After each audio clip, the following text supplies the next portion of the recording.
Most people believe addiction is caused by drugs themselves. The substance is seen as the problem.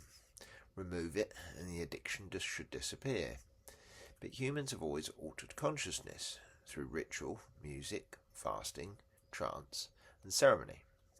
Across most of history, that didn't produce addiction. So what changed?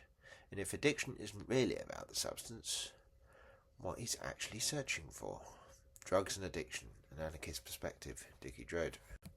This is part 30 of the video series, still on chapter 3, The Natural Urge to Alter Consciousness. Section 28, Addiction as Hijacked Transcendence. The human urge to alter consciousness is not a flaw, but a feature of evolution. Every species experiments with awareness through movement, fasting, sleep, and play. For humans, this impulse became the root of ritual, art, and imagination. As shown in section 22, when such experiences are held within ceremony and purpose, they reinforce belonging and balance. Addiction begins when that same chemistry loses its framework, when transcendence is replaced by repetition and curiosity by compulsion. Marte describes addiction as a misguided search for connection. The substance of behaviour is not the real object of desire. It stands in for community, safety, and intimacy. When those are absent, the brain holds on to what still offers relief. Dopamine becomes dialogue, and chemical rewards replace social reciprocity. The neural circuits that once lit during drumming or dance now fire for alcohol, cocaine, or the one-click bet on the screen. In that sense, drugs are only the most obvious carriers. Gambling, screens, compulsive work, and consumption operate through the same hijacked search for order. Transcendence stripped of meaning and sold back as repetition.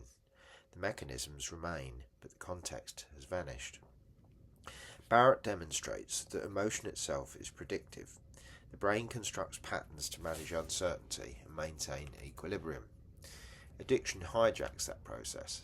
The system learns that a particular substance or action will restore temporary order, and repetition strengthens the prediction until it becomes reflex. Exploration narrows into survival. The drive for transcendence, which once encouraged adaptation, becomes a closed feedback loop of control. From an evolutionary standpoint, this is logical.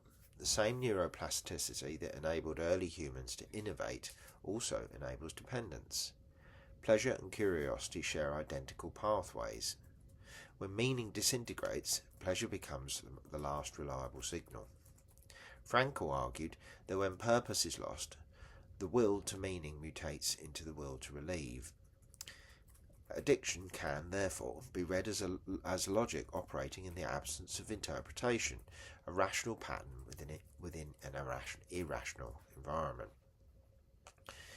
Dredd and Adams, that's our book that's coming up soon, frame this contraction as perceptual rather than purely chemical. Consciousness, we argue, is a self-organising system continually updating its model of reality. Trauma narrows that system. The mind seeks intensity to break the constraint, using substances as crude tools for expansion.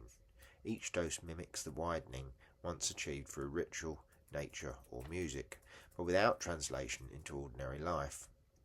Transcendence becomes an isolated event rather than a shared learning. Ritual once provided that translation. As noted in section 22, ingestion or trance was surrounded by preparation, song, and witness. The participant returned to the world carrying story and responsibility. Modernity removed those structures. The addict's flashes of calm or revelation have an interpreter and no audience. Without meaning, experience collapses into repetition. The ritual drumbeat becomes the mechanical pulse of craving. Yet even in its destructive form, addiction retains a trace of the sacred. It expresses the same refusal to accept that everyday consciousness is complete. Brewer observes that awareness of craving can itself dissolve it, because curiosity re-enters the loop where judgment once ruled. That awareness functions as modern ritual, attention instead of incantation. The insight that consciousness can change is not wrong, it's merely uncontained. An anarchist reading extends this further. When the state or the market monopolises transcendence, autonomy over perception becomes restricted. Citizens are punished for seeking the same experiences once blessed by religion and now sold legally as caffeine, alcohol, or dopamine from a glowing screen. As described in section 26, control shifts from community to authority. Addiction becomes rebellion turned inward, a private protest against managed desire. Addiction is not moral failure, but misdirected intelligence. The evolutionary drive for expansion colliding with a culture that forbids exploration. Healing does not mean suppressing that drive, but reuniting it with relationship and shared meaning. When transcendence is re-socialized rather than pathologized, compulsion loses its claim.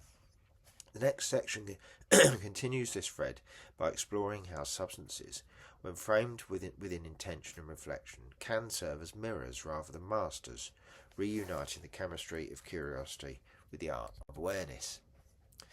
So the issue was never simply drugs themselves.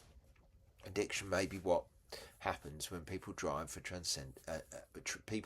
when the human drive for transcendence survives, but the rituals, communities and meanings that once contained it disappear. The brain keeps searching for expansion, but it finds repetition instead. So the real question may not be why people take drugs. It may be what happens to a society that removes meaning but leaves the craving for transcendence intact.